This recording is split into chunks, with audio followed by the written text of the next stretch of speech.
this is Stephanie Hansen, and you are listening to The Makers of Minnesota, where we are talking to cool people in the state of Minnesota doing cool things. And I am here today at Urban Growler. And you guys, first of all, it's your 5-year anniversary coming up. I can't believe it has already been that long. I'm here with Deb Locke and Jill Pavlik. You guys, 5 years, it feels like I was just reading about you being the first women brewery owners in the Twin Cities. Does it feel like 5 years to you? In some ways, it feels like 25. 25. But in overall, some other ways, 5 minutes. Right. It has gone like that.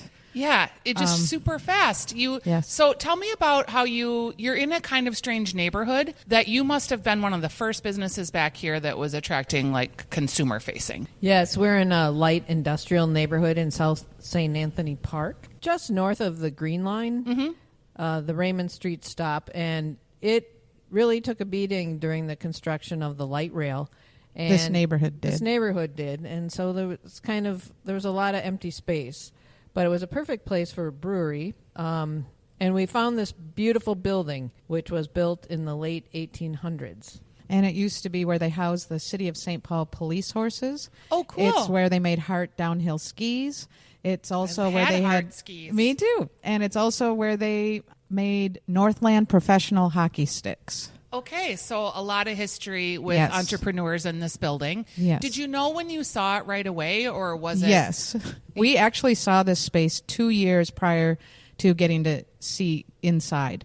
We were biking through the neighborhood. We don't live that far away from here. And we're like, oh my God, is that not the coolest looking building? From the outside. From the outside. And we're like, how would we ever know if it came available? Well, when we were looking, we probably looked at 100 spaces over a course of a year. And finally, we had a couple deals fall through. And then it just so happened that there was a banner outside this building that said now leasing. We called right away. We got in right away. And we walked in. We're like, this is it. And we actually have a drawing that a gentleman did for us based on just our vision, and it is almost identical to from the beams to our tap room looks. To the way That's our tap so room cool. looks. It is. It gives me goosebumps even today. Yeah, 5 years later, thinking Yes. about it. Yes. So give me a little bit of the backstory. You guys are a couple. Yes. And Deb is the brewmaster. Yes. I am. So how did you decide that you were going to go into this venture together? It's always interesting to be a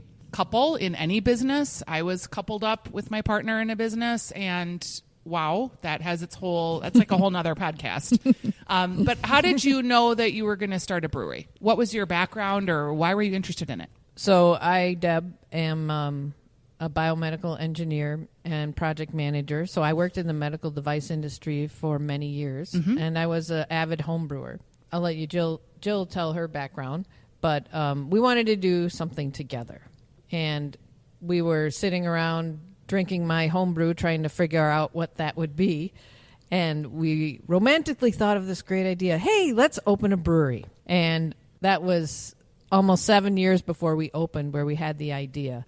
So from idea to opening our doors was almost 7 years. And you guys were thinking about this very early on then, because Yes. when did the Surly law get changed? It was before the Surly law, yes. Well, we were in Davis, California, so we moved once the whole idea was decided upon.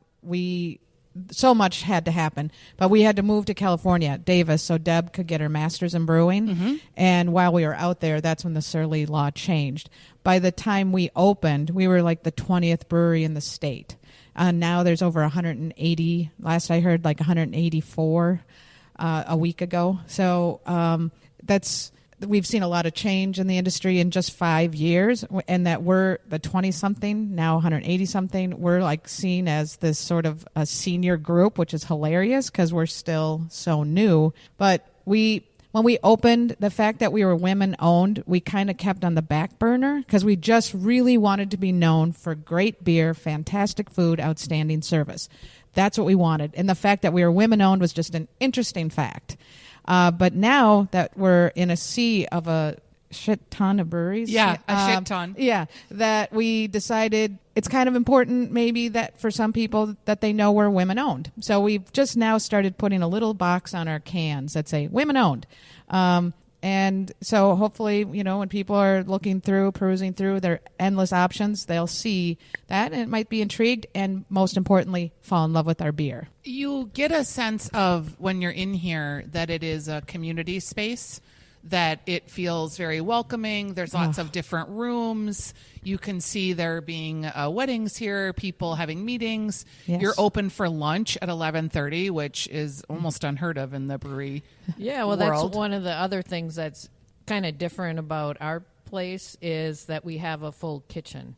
So we are a packaging brewery, but we also have a kitchen. And that was one of the things Jill and I fought about.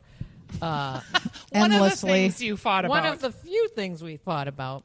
We were at a brewery in Northeast before we were open, and long before we were open, with probably 3 years before we were open. And I grew up in the restaurant industry, so I knew how much work that was. My parents owned restaurants, and I worked at them since I was 5. And I kept telling her, I really want a kitchen. I really want a kitchen with this brewery. And Deb's like, no. Hell So no. Hell no to I the no. chose the coldest night of the year to let's go out for a beer. So we go to Northeast. We have a couple beers, and I'm like, I'm hungry. Deb's like, I am too. I'm like, I'm not standing outside. And she's like, I'll go out to the food truck. And then she comes in like 20 minutes later and is like, yeah, we will have a kitchen because we're in Minnesota. So we feel it's important that once they're here, they'll want to stay, especially if it's cold and especially if we have great beer, fantastic food, outstanding service. So And it is. Go many ahead. of the breweries don't have food service that they control. It's that they've got a food truck that's coming by, or that they've got a relationship where they come every week. Right. It is really nice to have that under your control, where you control everything. And I would think for your catering and the events business too, that's really helpful. It is very helpful, and it is. We are controlling Well, not in a in the bad sense way. of no in the sense of we want to keep control of quality. And we are doing that with distribution as well. We're self-distributing, and I that's can't wait not to easy. ask you about that. Okay. So, you have all of these different beers. Yes. What was, Deb, your first beer that you fell in love with that is just like speaks to your heart? That would be Cowbell Cream Ale. It's our biggest seller inside the tap room and outside the tap room. It was also one of those beers that, as a home brewer, people drank plenty of and loved and showed up to many parties. So that's the real love of my life, or the second love of my life. Let's be true. Let's be honest here. The first. But the cool thing about a cream ale too is that you cannot hide any off flavors, and so many master brewers will judge the quality of a brewery based on how good their cream ale is. So I feel like that Deb has nailed that beer, and it is our number one seller, and it is delicious. Whether you're an IPA fan or a porter fan, Cowbell Cream Ale is a really great fan favorite. Just a great beer. And Yes. Yep. You guys have taken this distribution. You're doing a lot of things differently, and I think that's really interesting to talk about. Why did you decide that you were going to can and distribute your own beer when you don't necessarily have a sales force? There's all the sales and marketing pieces that come into it. Who made that decision, and why did you do it that way? We both made that decision. Do you make every decision together? No, No. that's so funny. No. We are total opposites in almost everything. We generally have the same vision. We just have a different way about getting there. So there's a lot of interesting discussions, and Is it painful sometimes? Yes. very. Yeah. It's very painful. And it's when you're in a business, it's your whole life. Yes. Like you want to have like work-life balance, but there's that. But then like if something happened at work and you want to talk about it, can't talk about it in front of your employees. So Right. it's just like 24/7. You feel like you're living in this microcosm. Yeah. In Yes. our first wedding anniversary, so we were married right before the brewery opened. We've been together about 14 years, but we were married right before the brewery opened because we didn't have enough things to do. And on our first wedding anniversary, we got called in because the sewer backed up.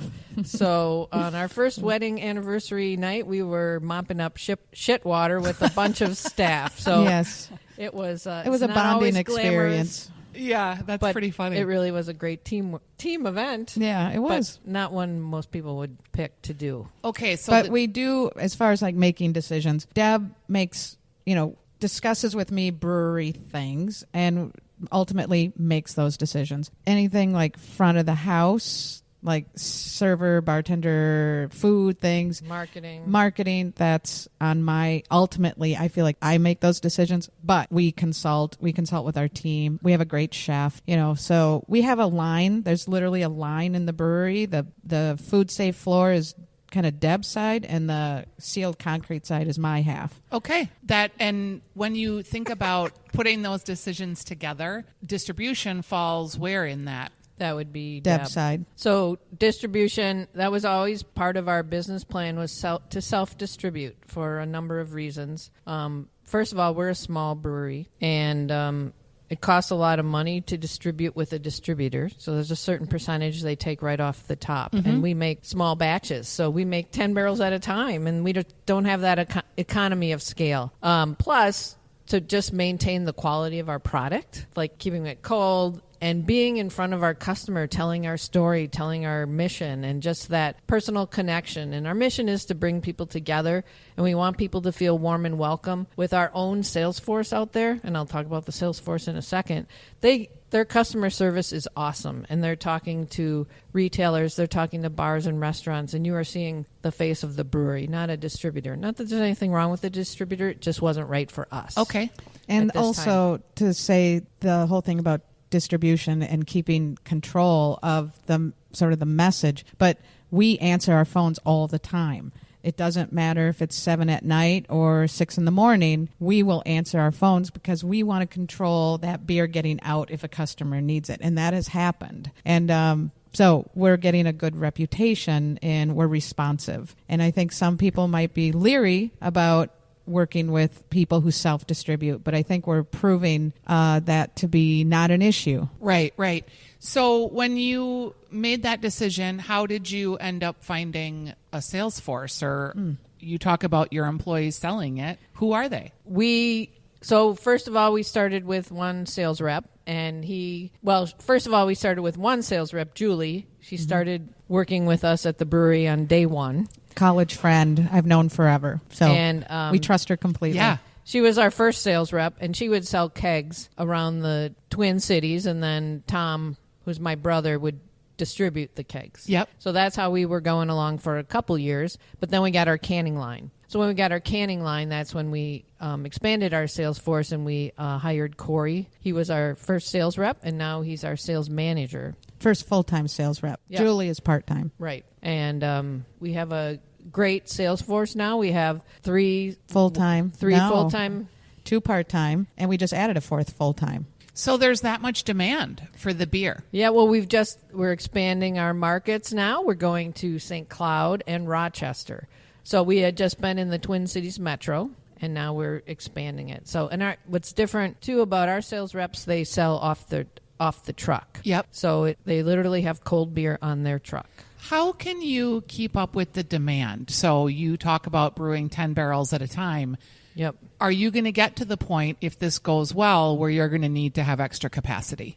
Yes. We've expanded now. So the limiting factor for us is actually fermenters. It's not the brewing process. It's not the size barrel system we have. Right. It's where you put the beer, because it takes a couple weeks to get each batch through. Yep. So there's a finite number of tanks, and that's we expanded about 3 years ago to increase our tanks. So we're pretty much at the max of what we could be at, but in the future we will run out of space, and so that's what we are noodling now. Where do we go next, and how do we do that? And do you feel like, Deb, because you're wanting to manage the quality of the beer that you brew, do you feel like you can do that and grow because you're better at it, you're more experienced, you've learned more about it? Yeah, so in the last year or two, we've also upped our quality game. So we have added a quality lab. We have a pretty close to full-time quality brewer. So she's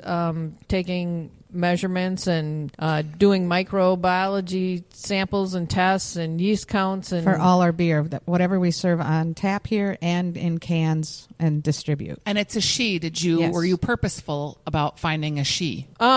We don't discriminate. Men and women are both welcome to apply. We've had women brewers and men brewers. Mm-hmm.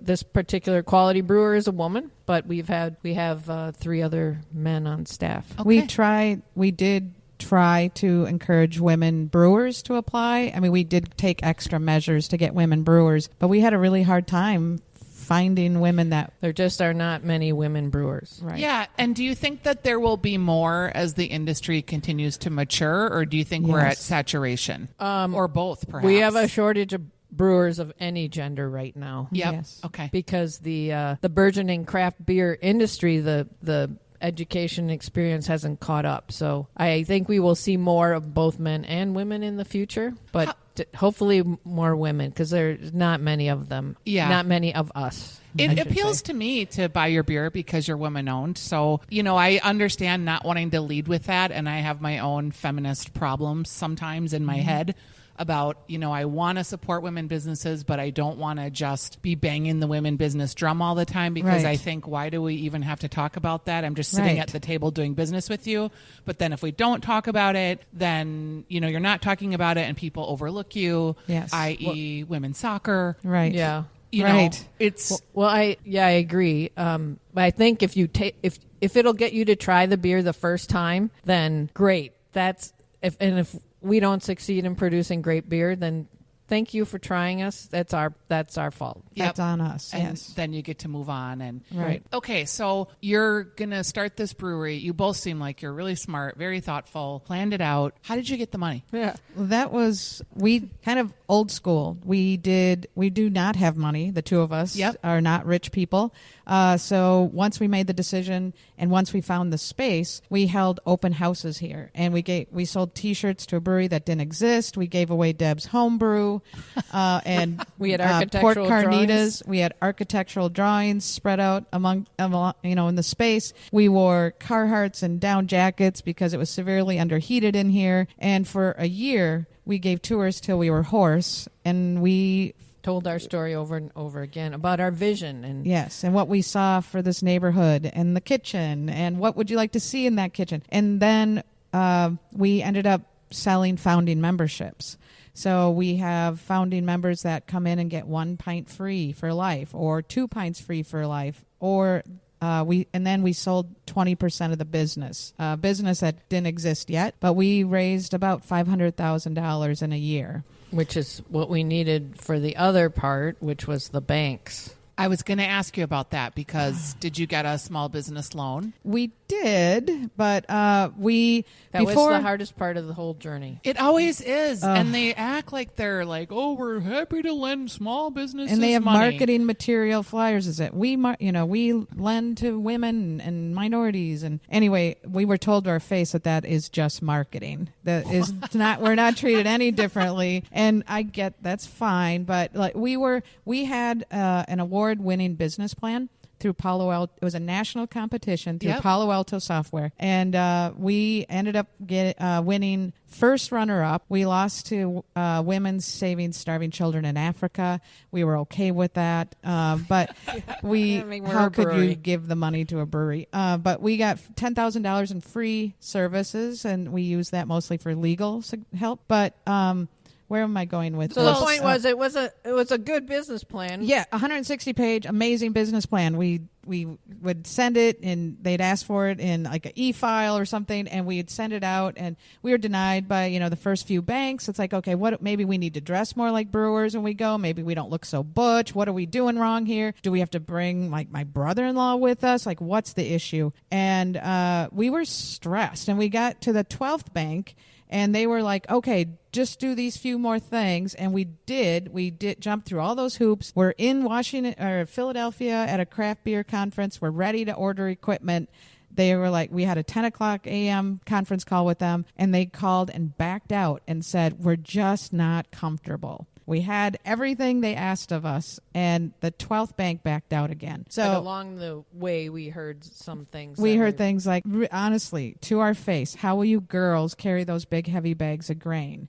How will gals your age keep those late night hours? Now, I'd been working 6 a.m. till 2 a.m. That long ago. No. I worked for Blue Plate Restaurant. Sure. And I worked those hours. And we were horrified. And a couple times I thought Deb would flip the conference table. Like, how is she going to carry those bags of grain? Watch her lift this table and smash you against the wall. Right. No, we didn't. It's like, you just feel like how... You're frustrated. Extremely frustrated. And devastated. But it did fuel our fire. We are gritty. We are competitive. And we were just like, no is not an answer. So we met Burning Brothers guys down in Chicago at How to start a brewery class. Long time ago. We met the guys from Mankato Brewing. We met the Burning Brothers guys. So we were we were telling Dane from Burning Brothers, we cannot get a loan. Like, what is going on here? And so he listened to us whine for like 5 minutes and threw his banker's card across the table at Devani's on Cleveland and said, buck up, campers. Call my banker. He's waiting to hear from you. We did. And within 2 weeks, we had our loan. So our that's so great. 13th bank came through, and we have a beer named after, kind of in honor of that whole experience. The can of Kentucky Uncommon has 13 rivets stars in the horseshoe that have to do with the 13th bank. Oh, that's pretty interesting story. Yeah. Yep. It is. You hear that, banks want to loan small businesses money, and then you have a good business plan. That was our experience too. Really well thought out business plan. Tons of great feedback. And we could, of course, sign away our house, which basically was given. We did. Yeah. And we had to. And so I was like, okay, so this is kind of a joke, though. Because if I gave you my house, I think at the time we had like a $400,000 house. So if I gave you my $400,000 house, you'd give me a loan, but I could just get a mortgage and a home equity line that did the same thing, and it would have been a lot less time, trouble, and having to deal with suits. Right. Yeah, it is pretty well, crazy. I will also say we were denied by men and women bankers. Mm-hmm. It wasn't a lot of times people think it's just white men denying us, and that was not the case. It was women and men, and within this our own neighborhood in this city, like right in this community. But since then, a lot of those bankers have come through. They've even been like, we wish we could take it all, give you another look, and so they're asking for our business now, but we're staying loyal to Pioneer and Mankato because they believed in us from day one. I think that's important too. When you want to explain to somebody why they should come to your tap room or why they should drink your beer, is there more to it than that it just tastes good? Yeah. So our mission is to bring people together through beer. So when you think about we have a Plow to Pint series where we feature some local ingredients in our beer. Like right now it's spring, summer. I guess summer happened. Yeah. It's happening. It's happening. We have like our rhubarb wit, and so we have our farmer at the farmer's market that we get our rhubarb from, and it's all part of the community that we try to establish. So not every beer is that way, but our Plow to Pint, we really try to partner with a local farmer and bring some interesting ingredients into our beer. So this is a rhubarb that we're bringing into our rhubarb wit beer. So we try to do partnerships. We try to do a variety of styles. So here in the tap room, because we do 10 barrel size batches, we can do a variety of flavors. So if you don't like an IPA or you don't like a cream ale, we've got usually 8 or 9 other styles or types of beer for you to try. Can you think of a time where you made the beer and you just jumped up and down because you loved it so much? Yeah, I'll give you one. Happens a fair amount. Well, sticky rice is one of the kind of serendipitous things that happened. We were in a competition with Tin Whiskers, kind of like an Iron Chef chopped kind of food show, where social media picked the ingredients and was put out on social media for our competition. What should these brewers make? What ingredients should they use? Well, we did get a little veto power, so we crossed off the meat. No meat. No meat No here. cheese. Yeah. No bugs. But what came back for ingredients were ginger, coconut, and Mango. And we only had 3 weeks to make a beer, so there wasn't a chance to do a pilot batch. So you kind of gotta go with it. There's a restaurant in Northeast called Seigneur Saint-Lac. I love that restaurant. So do we. That makes great sticky rice. So add all of that with some jasmine rice. So I added jasmine rice to that beer, and it turned out to be fantastic. Oh, I love that. It was delicious, and it has become one of our annual. People ask for it. Beer. When sticky rice like coming that. out. Oh, that's great. Another really fun one. So you've heard of the Reinheitsgebot principle, German brewing law? German purity law, where you can only use grain, hops, yeast, and water. Nothing funny. No funny business there. Okay. So Deb says... Reinheitsgebot, So we'll put anything in beer. Sure. Yeah. And so... Except for meat. Right, Like, or no cheese. She is from Wisconsin, so you might have thought of cheese, but that's never going to happen. She makes this rhubarb wit. And a couple years ago, we have Mondays off, and we stop at what's the tea place where we get the bubble teas? Yeah. We stop at this tea place over by McAllister College, and we get the mango bubble tea. So Deb is like, passion fruit bubble tea, and she's like, oh, this would taste so good with the rhubarb wit. So we do a rhubarb wit with passion fruit and tapioca balls and serve it with a big fat straw and ice. Over ice. And she's like, there's green tea this is infused. so wrong in so many ways, but it is one of my favorite beers. Oh, I can't wait to try that. It is so good. It is absolutely delicious and refreshing. And it's a beer. And it will show up for our anniversary party. Yeah, our anniversary party, August 10th. I have to limit it to anniversary party or Jill would want it all the time. Yeah. It is going to be your 5-year anniversary. I'm assuming, tell us about what activities you'll have in case people want to check you out. Please do. So our actual anniversary was July 12th, but we're celebrating August 10th. And we're going to have live music pretty much from noon on. We're open till 11 p.m. that night. We're doing a new beer release on the hour. So take the day off, Uber in. Maybe some oldies but goodies coming up and some new ones, but a different beer released every hour till it runs out.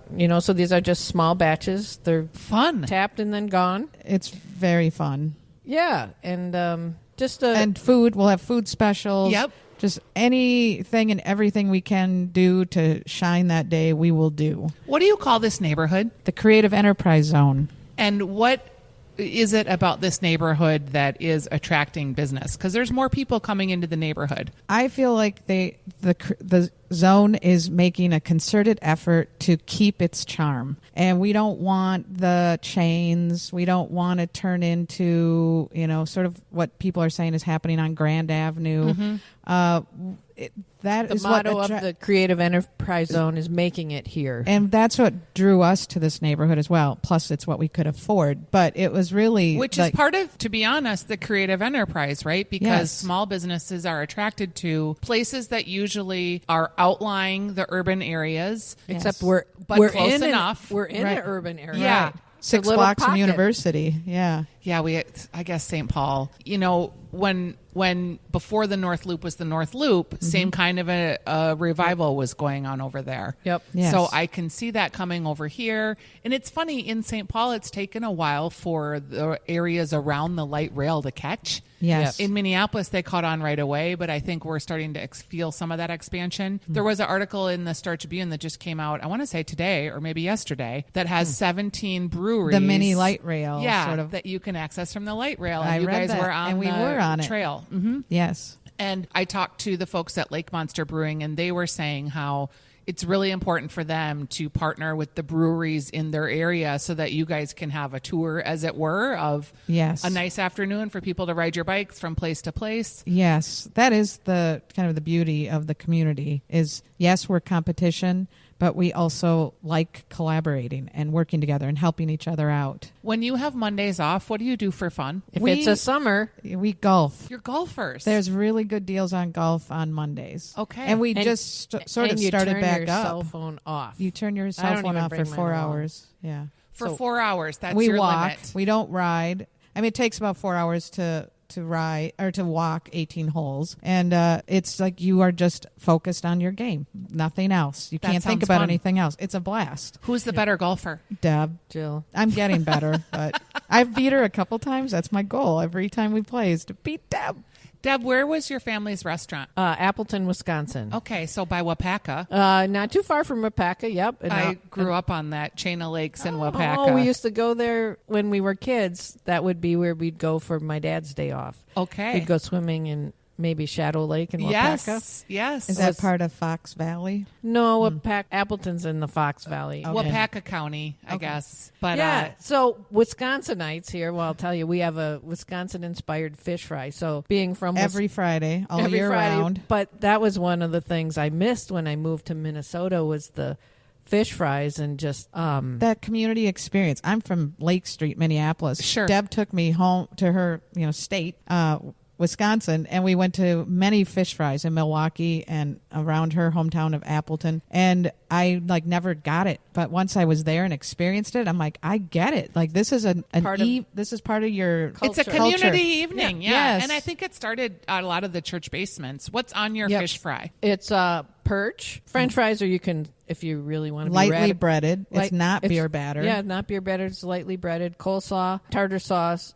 a slice of rye bread, and then The rye bread makes it sort of Wisconsin-y, doesn't it? It does. And that you're using perch because Perch. that's a kind of unique thing to Wisconsin. Mostly here you see cod. In Minnesota, you throw perch back. You don't eat the perch. Oh, they're delicious. But though. they are delicious. delicious. They're absolutely delicious. So- I'm converted. So I think growing up in Wisconsin is where my roots are, like, liking beer and liking beer from a very young age. Just when I was in college, my friends got me a keg of Guinness for my birthday. Oh, that's funny. When I turned of age. Yeah, of course. When you were of age, wink, wink.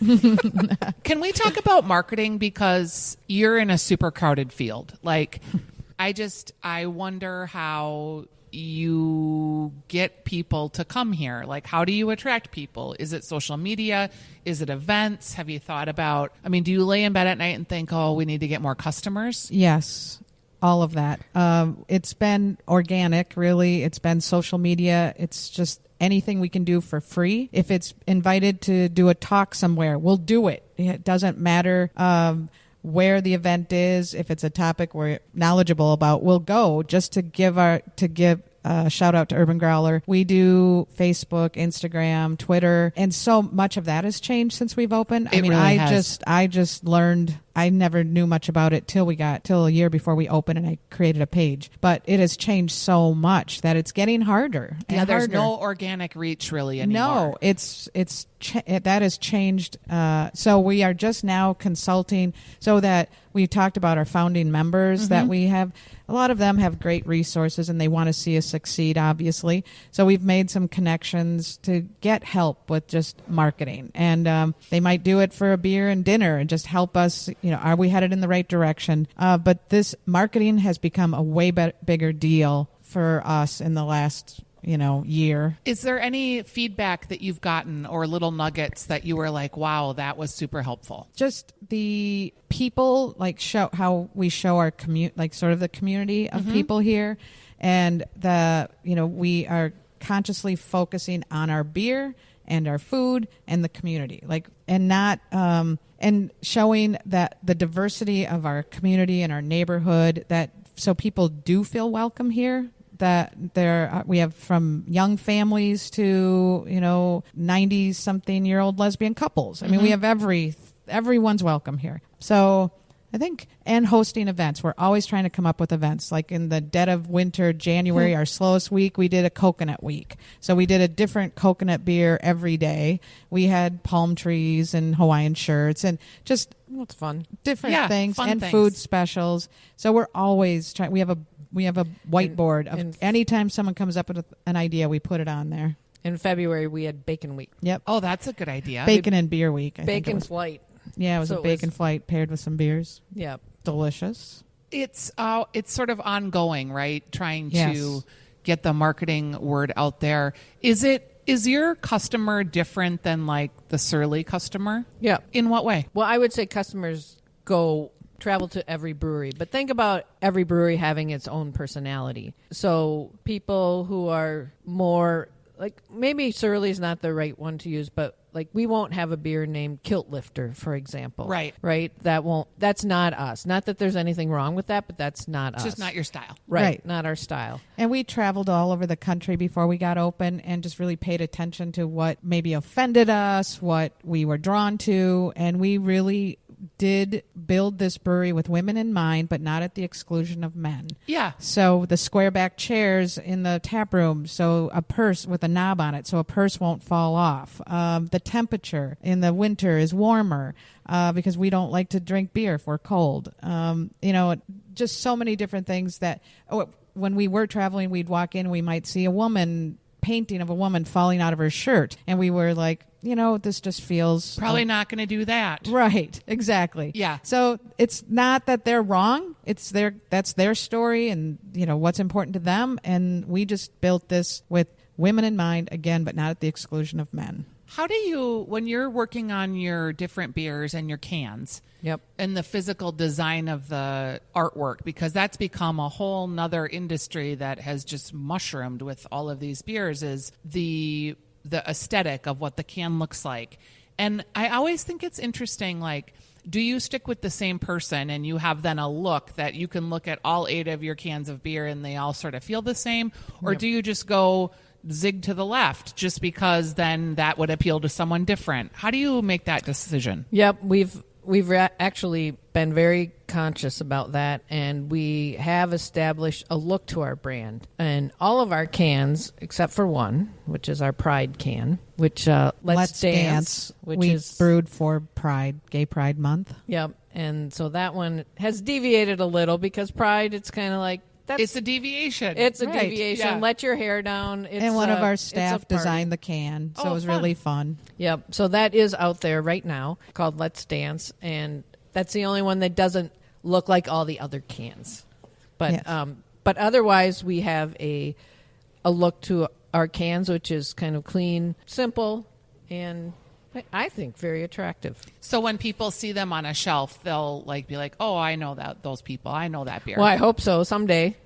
If they don't now, hopefully someday. Our goal is Yes. to be in every liquor store in Minnesota and be in the top 10 breweries in the state, not necessarily by volume, but by reputation. So hopefully, someone would recognize our can on the shelf. You said you're competitive. How long have you given yourself to get to that goal?